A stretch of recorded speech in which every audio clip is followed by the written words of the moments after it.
Well, boy oh boy, I have an interesting topic for you today. Today we're going to talk about reparations. Um, because it is a theme that I'm seeing more and more, and there's a reason for it. I'll give you the my final conclusion up front. Reparations, it's being pushed by a particular political agenda in the United States, and it's bribery is what it is. It's an attempt to buy a certain demographic's vote, and we're going to talk about why it's ridiculous today, um, and make some observations about slavery historically, and yeah, we're going to hash it out. And anyway, let's first. I'm just pulling up a particular website that I use a fair bit. It's a small right-wing news blog that's independent, and they put stories out there on all manner of things that are suppressed by the mainstream media that you're never going to hear from the establishment mouthpiece media. Um, and stories that I'm seeing here, but not just here, elsewhere, these are popping up more and more. We're starting to see stories like this. You can't make this up. Champion of slavery reparations, Sunny Hostin discovers on Finding Your Roots program that she is a descendant of slave owners from Spain. And this is probably the third or fourth story of this type that I've seen recently, that these people of color who are advocates for reparations for descendants of slaves, they find out that their ancestors were slave owners. For example, Kamala Harris, descendant of slave owners. Now we need to talk about this a little bit. I'm going to title this video, I think, Give Reparations to Yourself. And the reason I'm going to title it that is the people who are yapping about reparations are often the ones whose ancestors were slave owners. And there's a reason for that.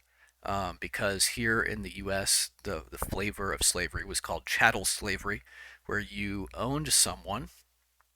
Now understand that I think slavery was an ugly and evil institution.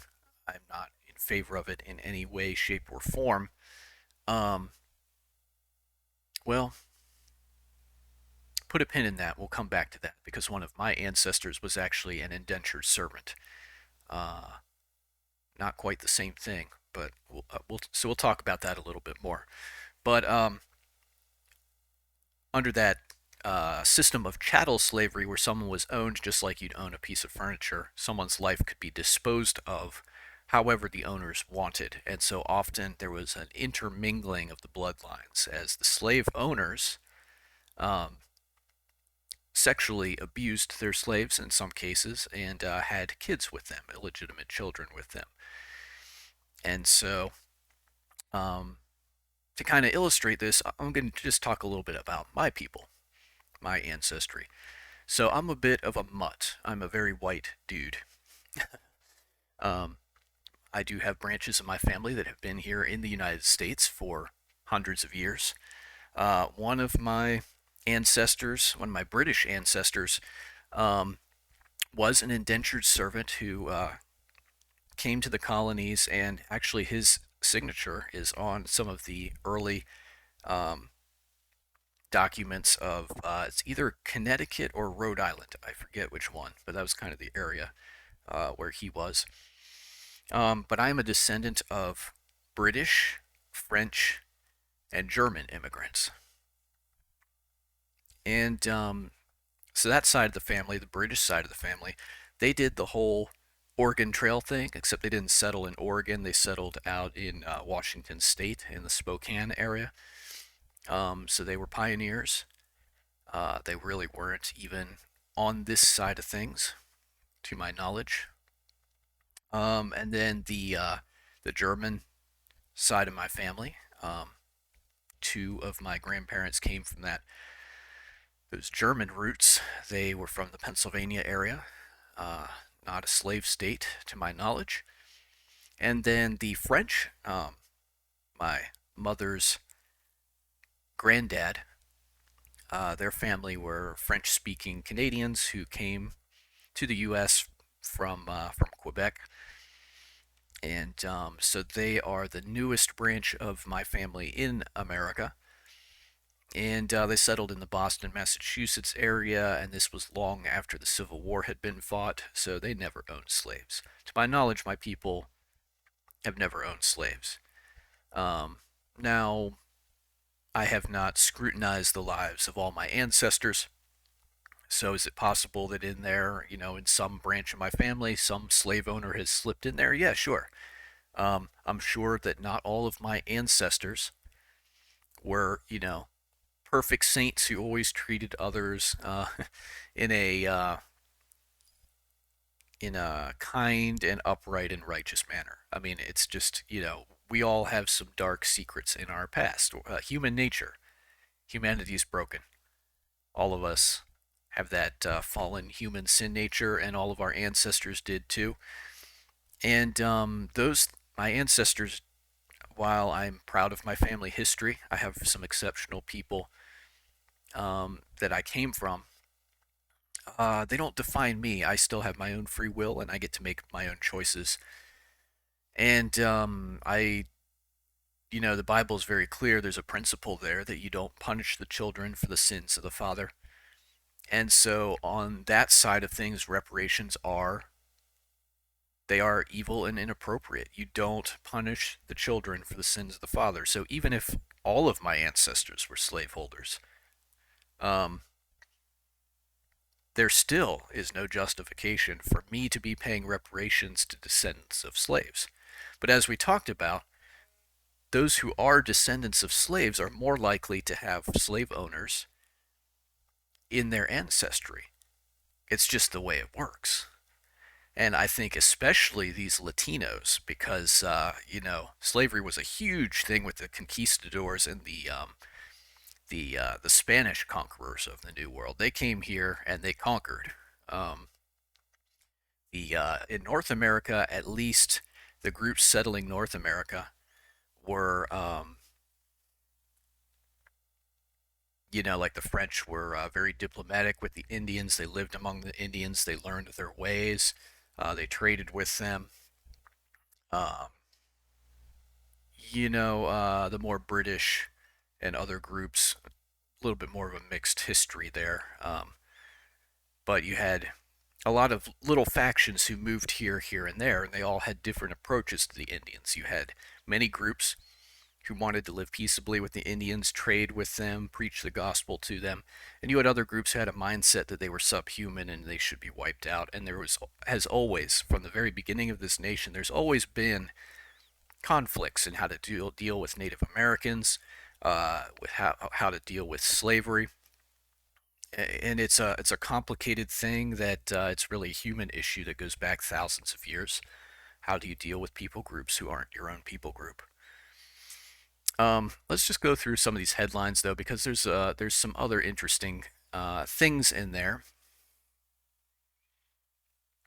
that we should touch on.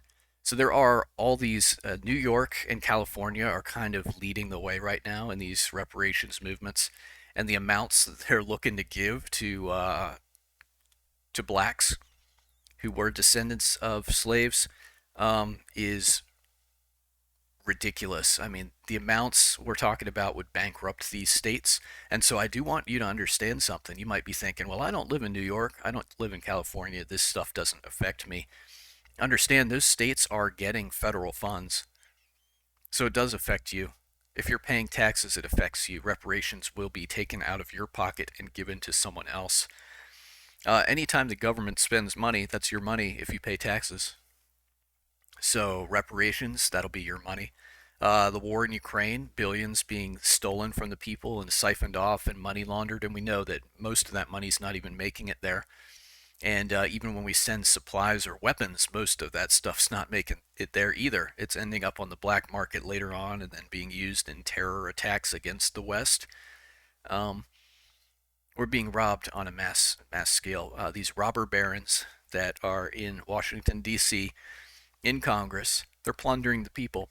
They're taking our wealth and redistributing it. This is a Marxist communist agenda. The people at the top think there should be two strata of society. There should be the ruling class, and there should be the subjugated.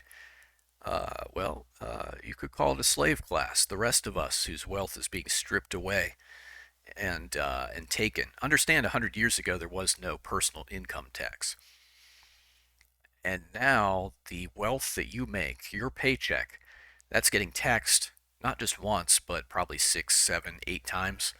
Um, there's you've got your state sales tax, you've got your payroll taxes that are taken out first thing, you've got income tax that you got to pay. If you have a cell phone, there's all manner of communications, taxes and fees on top of that. There's taxes and fees on, your power bill and any number of things, and it's not always broken down for you so that you see those things. But in a lot of cases, the billing is broken down, and you can see that where the government's just taking every transaction that you make. It's robbery, is what it is.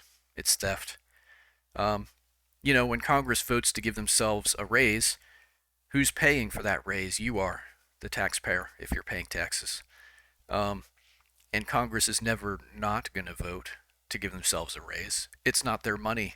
Of course, they're going to vote to take your money and steal it for themselves. They're already making more. They work half a year or less, and they're making way more than the average person, but they, of course, will vote to give themselves a raise because it's your money that they're taking. And that's the entire point of why 99% of them are there. It's to take your money to enrich themselves. Look at Nikki Haley. Just bought herself a multi-million-dollar island mansion. Where did she get that money? She's supposed to be a servant of the people. Virtually none of these people are servants of the people. There's a handful here and there who are patriotic and who actually want to serve their country, but most of them are parasites. They're thieves, is what they are. And just because their thievery is legal doesn't make it right. But understand that reparations is, it's really the political establishment bribing certain people for their support and for their votes. Uh, you know, blacks, black descendants of slaves. Well, really, they're trying to bribe all blacks because the reality is there's a lot of blacks who have come to this country since and, may not have been descendants of slaves or at least not descendants of slaves here in the United States. And so, but you never see that as part of these reparations proposals. It's just purely based on blackness and has nothing to do with, you never see stipulations in there like you have to demonstrate with documentation that you were actually descendants of slaves in order to get reparations. No, that kind of thing's never talked about. And if reparations are rolled out, it's very unlikely that they'll actually be making sure that people getting them were really descendants of slaves. It'll be a pure skin color thing, which, let's just be straight about it, that is racist. It's a reverse racism. Understand that history is a long and pretty messy thing. All of us have ancestral skeletons in our closets, and you can't rectify. This is, I've talked about the seesaw effect in other videos where there's an evil or an injustice in the world, and so sometimes people will, they'll jump on the other end of the seesaw and they'll go too far in trying to equalize things. And that's still, an injustice in response to another injustice. Two wrongs doesn't make a right. What you should be seeking for is liberty and justice for all going forward, because you can't really rectify the wrongs and the hurts of the past. It just doesn't work that way. But this issue of reparations, it is about bribery. It's about trying to get support of a particular demographic in this country. Um, and here is an intelligent black woman who understands this stuff. Black America needs to come to terms with how we ended slavery and drop the Oppression Act. Um, you know, Nobody's life is perfect, but I think for a lot of these blacks living in the United States, you have access to technology, and other opportunities, at least. Now, whether people take advantage of the opportunities they're presented with is really, that's on them. But blacks in this country are afforded many more opportunities than blacks in their ancestral homeland. Access to technology, access to education, access to social programs. Understand that if I were black with the grades that I got in school, I could have gotten a full ride at many universities across the country. But because I'm white, that opportunity was not open to me. So let's just talk about slavery a little bit in general. There's kind of different degrees of it. I mentioned already that one of my ancestors was a an indentured servant. Now that's not really slavery. So that's not, the chattel slavery that we think of. Chattel slavery being the form of slavery where someone is owned as if they're a piece of furniture. That's chattel slavery. And something I want to point out, the United States, some people are always pushing this idea, oh, the USA is so racist. Um, the United States was one of the first five nations to make slavery illegal. I want you to think about that, especially in light of the fact that chattel slavery is still legal in places in the world. The United States was one of the first five nations to abolish chattel slavery, and it's still legal in places in the world. Think about that a little bit. Next time that you want to claim that there's a systemic racism within the United States, ridiculous.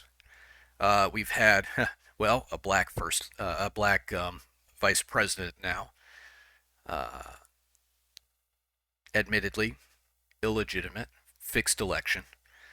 We've had a black president now, and the legitimacy of that presidency is, up for debate also. But it's hard to argue that when people are attaining the highest visible position of power within American society, it's really hard to argue that America is racist.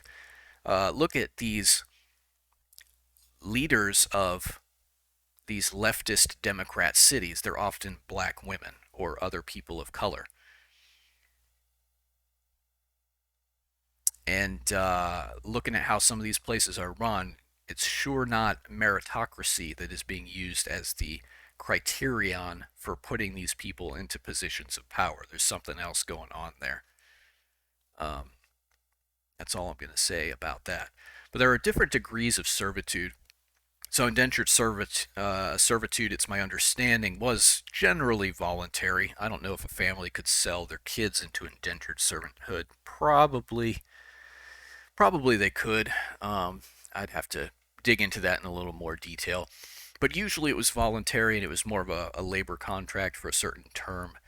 5 years, 7 years, 9 years, whatever. There were certain stipulations and rights involved there where the indentured servant was getting training in a trade and had some of their needs provided for during that process in exchange for their labor. Um, but slavery, like real slavery, there have been different forms of it all throughout human history. And I will point out, and this is very interesting, the Bible never condemns slavery. It doesn't. Slavery was just a reality in the ancient world, and the most common form of it would be a conquered people becoming slaves to their conquerors. And we see in the scriptures this happened a lot where entire people groups would be relocated then out of their homeland and live in captivity within another nation. This happened quite a lot to the Hebrews. And uh,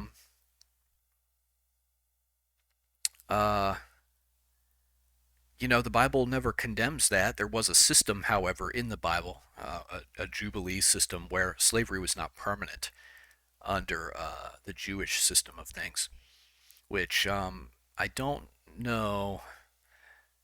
I I think there were other cultures where it was more or less permanent, but in a lot of cases, slaves did have rights. They could own property, and they could save up and purchase themselves. Um, but then, of course, you do have cultures where chattel slavery was a thing as well, where once someone was enslaved, They were owned 100% as if they were an object, and that is a particularly rotten form of slavery. Um, but it's by no means the only form of slavery. And as I mentioned, there was a system under the Old Testament law that slaves were to be freed. Now, a slave could become permanently a slave if they'd been with a family for a really long time.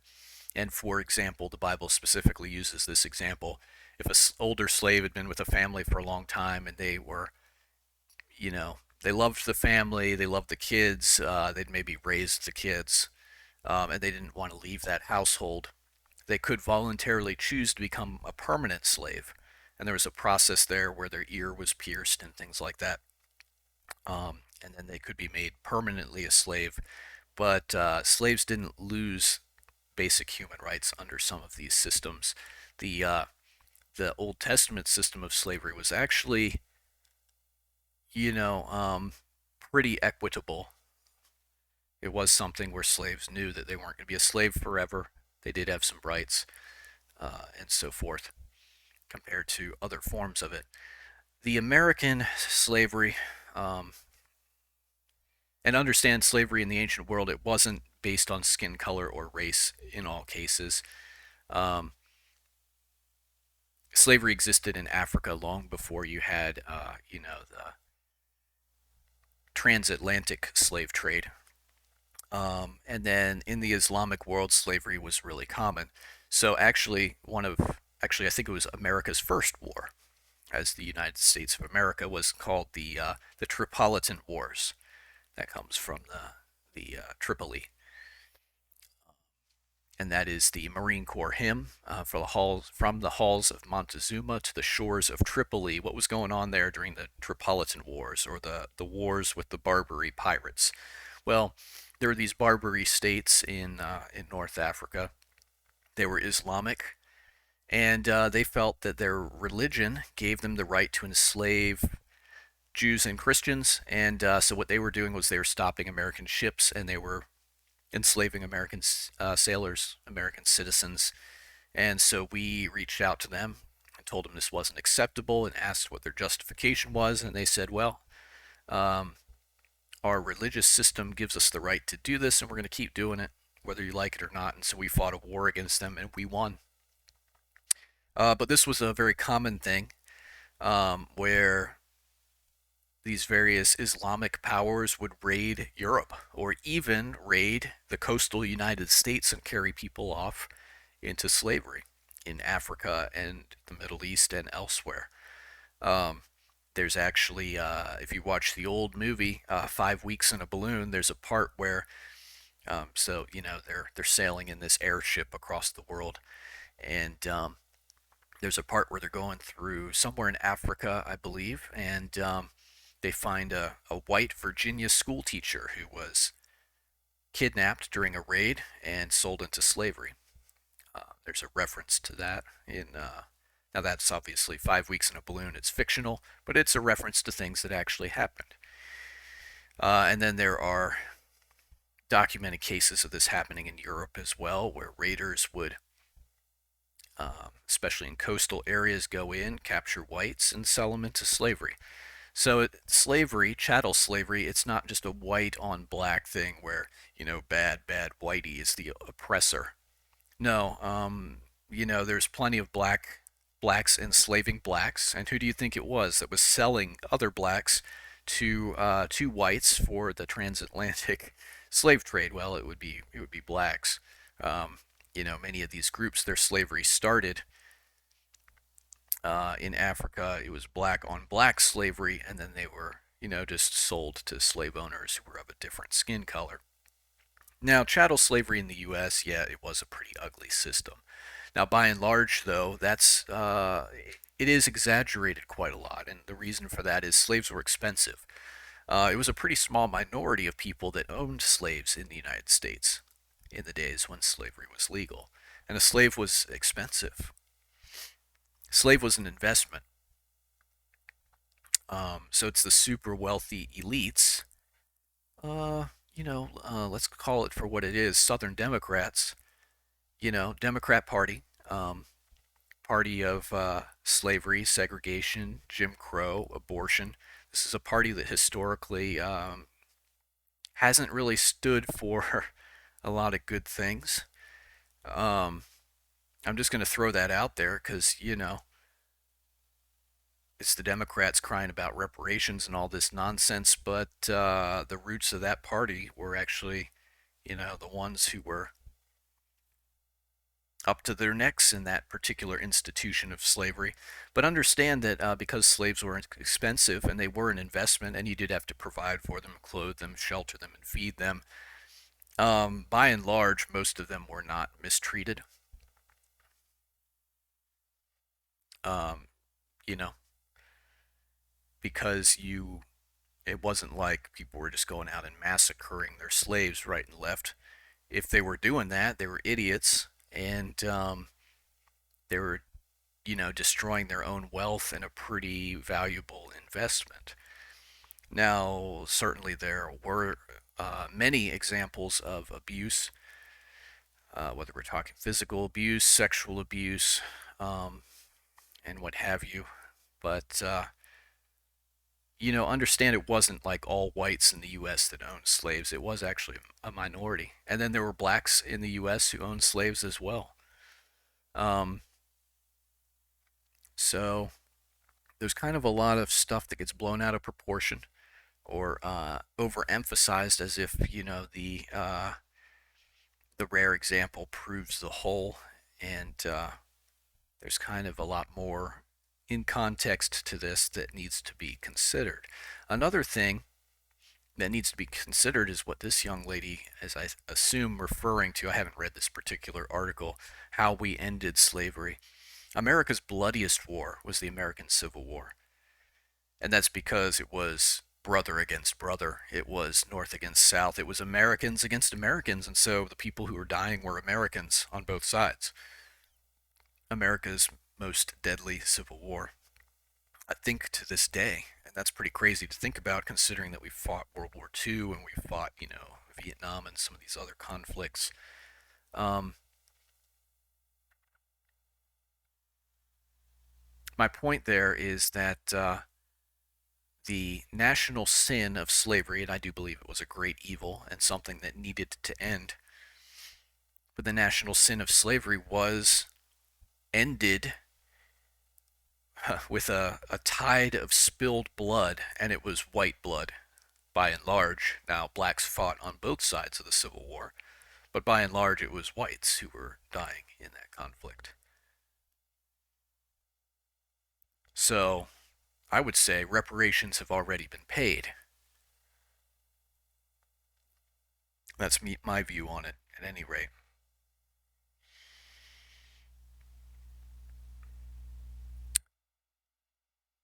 So, I'm actually completely in favor of reparations.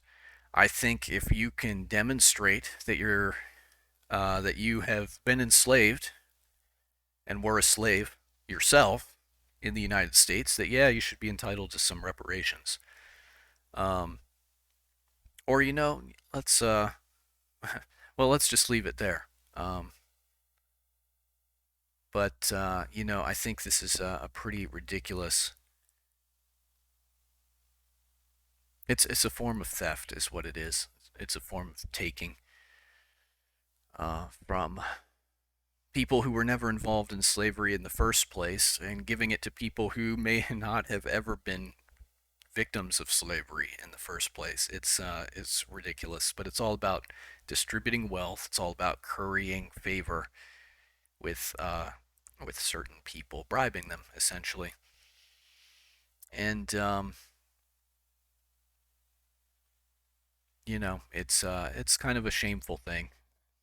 I suspect that we will see reparations rolled out in various places around the country. And understand that when that happens, that is your money that's going towards that. Because these states, they may not have the budget themselves to roll out these reparations, but they'll be getting federal money, and that federal money will be going into reparations, and that federal money is coming from you. That's your taxpayer dollars. That's your money that's getting redistributed. Something to think about. Hope you found this video to be interesting. Have a great day.